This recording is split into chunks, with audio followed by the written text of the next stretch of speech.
سلام دوستای عزیز، خوش اومدید به یکی دیگه از ویدیوهای ما. امیدوارم که هر جا حالتون خوب باشه و تا الان هم روز خوبی رو سپری کرده باشید.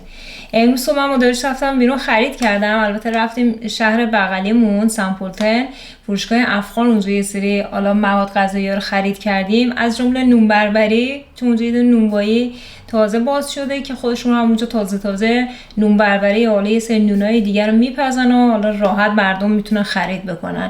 دیگه از اونجا نشد فیلم بگیریم. الان اومدم خونه، وسیله رو میخوام جابجا بکنم. گفتم نشون شما دوستانم بدم که چیا خریدیم. این مواد غذایی که من خرید کردم تو فروشگاه خب اتریشی پیدا نمیشه دیگه، مجبورم که برم اونجا خرید بکنم. تو فروشگاه ترک هم مثلا پیدا نمیشه، خیلی هاشون مشابهش هست ولی خب اون چیزی که من میخوام نیستش. صبح همون میرفتیم، یعنی هوا انقدر نمیشه گفت مثلا بد بود، نمیشه گفت خوب بود، مه بود. سوا از اینکه حالا خیلی سرده هیچی بموند، بعد مه بود هوا، چشو نمیدید. خیلی تو جاده وضعیت خراب بود. سمت حالا رودخونه‌ای که ما داشتیم میرفتیم به شهر سامپولتن، کنارمون روده، به خاطر همون انگار مه هم بیشتر شده بود اون قسمت ها، خیلی وحشتناک. ولی خب برگشتن یه مقدار بهتر شد وضعیت، یه کوچولو حالا آفتاب هم دم خودش رو نشون میده و میره، ولی همچنان بعضی قسمت های شهر معلومه مه اونجا هنوز هستش، کامل از بین نرفته. خب نون بربری که بهتون گفتم، می‌بینید اونجا برامون نصفم کرده، این مدلیه. نون بربریش خیلی خوبه و اینکه سیف نیست. بعضیا دیدی مثلا نونو میپزن حالت لاستیکی پیدا میکنه، بعدش نمیشه اصلا بخوری اونا رو. ولی این نونا رو چند سری معلم میخریم، خیلی خوبه. حالا اینا رو بسته‌بندی میکنم میذارم توی فریزر، هر وقت میخوایم حالا یکی دو تا دیگه در میاریم برای خوردن استفاده میکنیم. لپم ببینید، من از اینا این سبکی اینجوری باید ریز باشه، یه مقدارم پررنگ باشه. اینا لپهاشون خیلی خوبه، اونجوری نیست که مثلا سریع وا بره. یه جور داریم از این درشتر، قبلا نشونتون دادم، یعنی تو قیمه میریزم در عرض نیم ساعت وا میره اون لپه، اصلا به درد نمیخوره برای قیمه. حالا مثلا برای تو کوفته اینا خوبه یا برای تو دلمه خوبه از اون استفاده بکنیم. دو تا بسته از این خریدم، گفتم حالا مسیری مقدار دوره دیگه داشته باشیم، از این دیگه نخوام تونتونم برم اونجا خرید بکنم. دو تا هم خامه صبونه گرفتیم، البته همیشه پگاه بود فکر کنم میگرفتیم، این دفعه یه مارک دیگه از خریدیم. دو تا اینجوری کوچولو خریدیم، قیمتش اینجا روش نزده برای اونا که حالا تو ایرانن. قبلی ها رو میگرفتیم مثلا به ریال هم قیمتش زده بود، ولی اینا رو ما تقریبا دور و بر فکر کنم 2.5 تا 3 یورو هر یه دونش پولشه اینایی که ما میخریم. پنیر صبونه گرفتم، کشک گرفتم، کشک کامبیز، کشک سمیه نداشت مجبور شدم کامبیز بگیرم. کوفته گرفتیم، 2 تا بسته گرفتیم، حالت یه دونه‌شو باز کردیم، نصفشو دارش خورد الان. ولی خب اینی که این دفعه گرفتیم سس نداره متاسفانه. چند سال قبلا گرفتیم کنار همین بسته‌بندیش به مدل سس هم داشت، سس انار بود، اون یه چیز دیگه هم مطالعه نمیدونم اون چی بود، این دفعه نداشت. ولی خب رب انار رو جداگونه گرفتیم که میخوان اینو بخورن از اون داشته باشیم. یه مقدارم شلغم گرفتم، هوا سرد شده، شلغم میچسبه. بچه‌ها حالا دوست ندارن ولی من و داروش خودمون دوست داریم میخوریم. حالا اینو اگه بشه زور یا بعد از ظهر بار میذارم. جزیره گرفتم، سبزی قرمه گرفتم مارک گیلانی، یه دونه داشتیم، یه دونه دیگه هم گفتم بگیرم حالا داشته باشیم. 2 تا از این کرانچی ها گرفتم برای بچه‌ها هست. یه بسته از این مثل شیرین عسل میمونه ولی خب حالا مارکای دیگه است. از اینا گرفتم. ذرت گرفتم برای پوپیلا. چند بسته از این نون عربی هم گرفتم که اینم میذارم حالا تو فریزر داشته باشیم. خب این خریده بود که انجام دادم. اون بار فکر کنم روی سینک ظرفشوییمون تا حدی معلوم باشه. ظرفارم نشستم برای اینکه ما صبح زود رفتیم خرید کردیم، باز زود برمیگشتیم. درش جای کار داشت، بعد میرفت به کارش میرسید. دیگه ظرفامون دیشبم یه خورده تنبلیم اومد بیام بشورم. دیگه الان اینا رو جابجا بکنم، ظرفارم برم بشورم. دیروزم کلی کار داشتیم، رفتیم گوشت و مرغ خرید کرده بودم. دیگه اونا رو ویدیو نگرفتم. اونا رو حالا وقت گذاشتیم شستیم، بسته‌بندی کردیم، ظرف حرفاش رو یه سری شستم جمع کردم، یه سری هنوز روی آبچکونه است، باید اونا رو هم جمع بکنم. خدا رو شکر نهار داریم. دیشب ماکارونی درست کرده بودم جاتون خالی اضافه اومده و اینکه برای نهار حالا غذا داریم. نمیخوام نهار درست بکنم ولی خب برای شام باید به فکر باشم ببینم چی درست بکنم. بریم فعلا اینا رو ما جابجا بکنیم، برم سر وقت ظرفا اونا رو بشورم و بعد ببینم دیگه باید چیکار انجام بدیم امروز. خوردنی‌ها اینجا میره تو کیشه بچه‌ها. سبزی قورمه بره این پایین. اینو پنیرم حالا بعدا سر فرصت میریزم توی ظرف دیگه. خامه و کشکم بره توی یخچال. اینم چه کوفته ها توی یخچال دیگه رفت توی یخچال. نونا رو باید بذارم تو مشما، بذارم توی فریزر کوچیک این سمت که این برشون پر جا نداره. خریدا رو جابجا کردم، ظرفای روی آبچکونم جابجا کردم گذاشتم سر جاشون. حالا اومدم سر وقت ظرفا. ماشین ظرفشویی هست. بعضی دوستان تو کامنت‌های حالا ویدیوهای قبلی می‌نویسن چرا ماشین استفاده نمی‌کنی؟ ماشینو خب چون بزرگه با دو دونه ظرف که این پر نمیشه من بخوام روشنش بکنم، باید حداقل برای 2 تا 3 وعدمون بذاریم ظرف بمونه تا پر بشه، بعد بخوام مثلا روشنش بکنم. دیگه من نمیتونم اونجوری ظرفو بذارم بمونه، مثلا صبحونه رو بذارم بمونه، نهارم بمونه، شامم که خوردیم اضافه کنم تو ماشین بعد روشنش بکنم.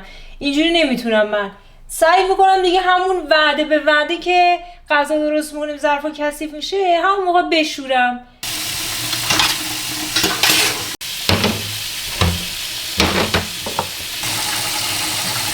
ظرفا رو شستم، ماما رو جمع جور کردم، اومدم تو اتاق.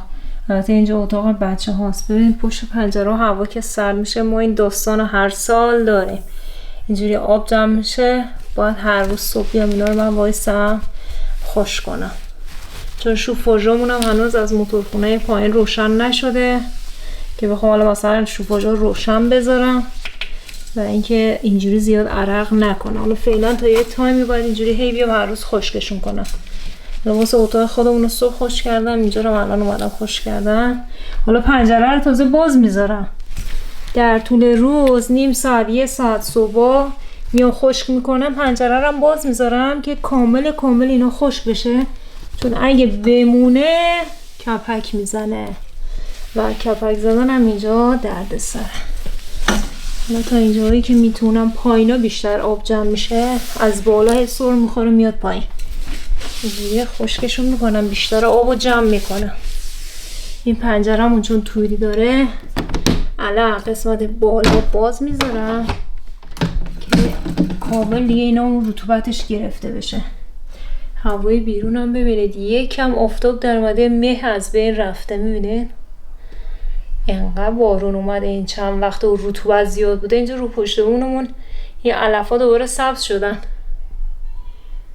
منم سر وقت شلغما گفتم اینا رو بذارم بخارپز بشه آماده بشه. زیاد تعریفی هم نیست شلغمه، چون شلغم میخورده بد پیدا میشه. اینجا تو فروشگاه اتریشی که من ندیدم، لبو حالا هست هم پخته بسته‌بندی آمادهش هم خامش تو فروشگاه اتریشی پیدا میشه، ولی شلغم من تا حالا ندیدم.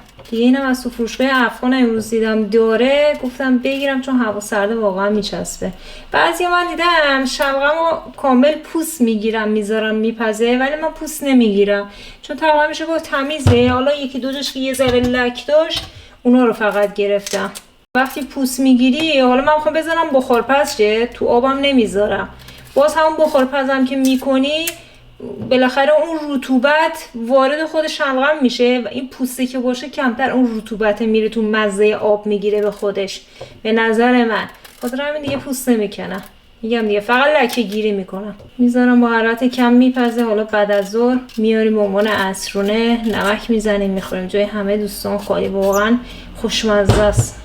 لبو هم خوشمزه است، هر جفتش عالیه. ببین توی قابلمه زیری من آب ریختم از این توری‌ها که مخصوص بخارپزه اینا هم داشتم، زیرش یه دونه در فلزی گذاشتم چون اگه نمیذاشتم میرفت پایین و وقت آب میخورد به این شلغمو یه اونجوری بخارپز نمیشد. یه خورده اومد بالا، الان بهتر شد. دیگه شلغما رو چیدم، یه دونه خیلی بزرگ بود مجبور شدم نصفش بکنم چون جا نمیشد.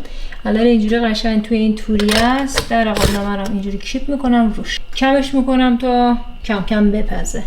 اینجا هم پنیر رو آوردم توی این ظرفی که قبلا گرفتم بریزم توی اینا سایزه بزرگش هم هست، توی فروشگاه های لیدر و هوفر هم داره. حالا البته شاید مارک های دیگه باشه ولی خب شبیه همینه، ولی خب سایز کوچیکش رو توی این اندازه رو نمیارن، خیلی کم پیش میاد.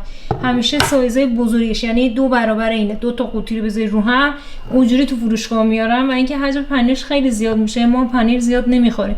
این الان دیگه به سفارش بهار گرفتن، گفت ما پنیر بگیر یه وقتی صبح مثلا نونپنیر گردو میخورم صبحونه. حالا اینم به خاطر اون گرفتم. حالا جابجا کنم بذارم اینم توی یخچال.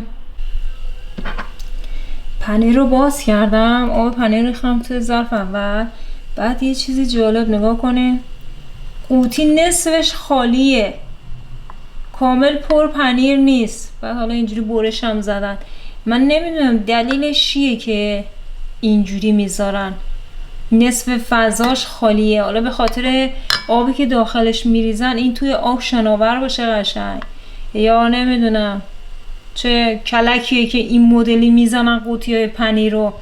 حالا دوستان بگید اگه تو ایران هم این مدلی هست قوطی پنیر یا حالا چیزای مشابه اینجوری بسته بندی میکنن، بگید واسم تو کامنت ها، یا اگه دلیلشو میدونید بگید. اوه داره جوش میاد صدا میده. اینو من فکر کنم باید یه ور بکنم، با چنگالم نمیشه. کلا ببینید 3 تا تیکه توش با، حالا برشش باریک نی ولی کلا 3 تا تیکه است. ببینید نصف این قوطیه رو گرفته بود.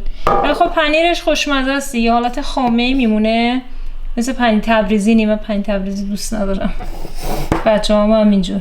به بچه آفتابی افتاده روی این گله اینجا، کیف میکنه بر خودش، نور میفته روش، حسابی جون میگیره. ببینید این برگاش بزرگه، تعداد برگاش هم خیلی زیاده. با دستمال بخوای پاک بکنی خیلی زمان زیادی میبره. حالا تصمیم گرفتم این دفعه ببرمش تو همون، دوش آب سرد وا کنم، یه دوش آب سرد بگیره حالش جا بیاد. حالا زیر گلدونش باید ازش جدا کنم و ببرم تو همون تا اونجا بشورم آبش بره. آفتابم در اومد، خدا رو شکر یه ذره گرم شد حداقل. گل آوردم اینجا گذاشتم تو وان حمام قشنگ با آب سرد، البته با فشار کم نه فشار زیاد، چون این برگاش خیلی ضعیف و نازکه. با فشار زیاد این برگا و ساقا ممکنه بشکنه. کامل همه برگا رو آب گرفتم، خود گلم یه مقدار آب دادم گذاشتم. حالا اینجا آب اضافه روی برگا یه مقدار بره، بعد بردارم ببرم بذارم سر جاش. موقع درست کردن شام شد، تصمیم گرفتیم برای شام باقالی پلو با مرغ بذاریم. بچه‌ها خیلی دوست دارن، هر دوتاشون نظر دادن که این غذا رو درست بکنیم. منم سریع بلند شدم، باقالی رو فریزر در آوردم گذاشتم یکم تو آب گرم. قبلا نشونتون دادم از این باقالیا اینجوری پاک کرده، البته پوست دومش بهشه. من میخرم میذارم توی فریزر. الانم گذاشتم یخش وا رفته و باید پوست بکنم. برنجم خیس کردم، مرغم در آوردم گذاشتم یخش وا بره که اونم درست کنم. حالا اولین کار اینه که من باید این باقالیا رو پوست بکنم. روز از فروشگاه کاسنر شیوید خشکم خریدم چون شیویدمون تموم شده بود. فروشگاه افغان و چمقشا رفته بودیم، تقریبا فکر کنم یه 2 هفته پیشا، به جز امروز که رفتیم خرید کردیم 2-3 هفته پیشا بود رفتیم. شیوید خشک نداشت متاسفانه. بعد دیگه توی فروشگاه اتریشی هم من تا حالا ندیدم، به جز این فروشگاه کاسنر که من میرم از اونجا بعضی وقتا میگیرم. تازهش هستن توی فروشگاه ها، ولی خب تازهش فکر کنم 3-4 تا ساقه تک شیویدو بخوای بگیری مثلا برای یه وعده اصلا جواب نمیده برای ما.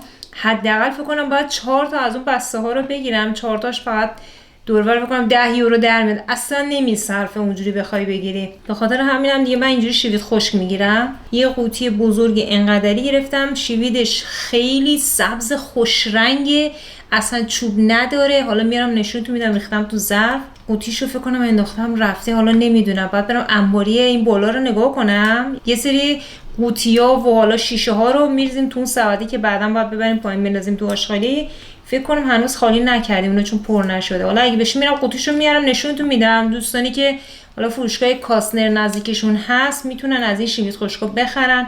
شیویدش خیلی خوبه، سبز کاملا همونجوری که گفتم. قیمتش هم فکر کنم 11-12 یورو بود. حالا وزنشو دقیق یادم نیست، حالا قوطیشو آوردم نشون میدم ببینیم وزنش هم چقدره. رفتم قوطی شیویده رو آوردم، گفتم نشونتون بدم شکلش هم ببینید چه جوریه. قوطی پلاستیکی سبز رنگ، درش هم که سبزه، این هم نوشته روشه. حالا کسی میخواد دقیقاً بدون مشخصاتش چجوریه، اینه ظرف حالا شیوید خشک. وزنش هم 195 گرمه. این گوشش نوشته، معلومه یا نه چون سفید نوشته. چون قوطیش بزرگی من فکر کنم حداقل باید نیم کیلو باشه. بعد الان نگاه کردم دیدم نه 200 گرم هم یعنی نیستش.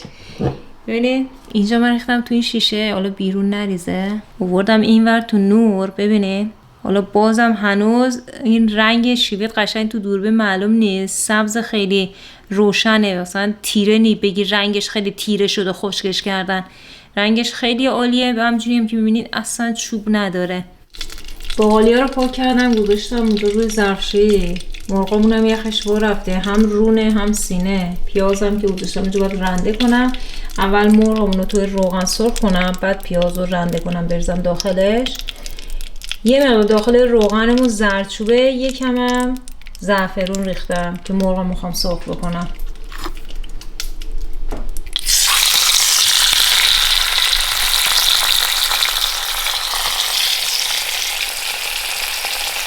برنجم که اینجا گذاشتم برای خودش داره خیس میخوره. شلغمم که جاتون خالی خوردیم، چند تا دونش اضافه اومد گذاشتم توی ظرف کوچیک اینجا باشه. حالا یا آخر شب میخوریم یا فردا. مثل رنگی میگیره، خوش رنگ میشه مرغمون. حالا نمک و فلفلم که آخر سر میزنم. مرغ و پیاز رو سرخ کردم، ادویه‌هاشم که دیدید زده بودم.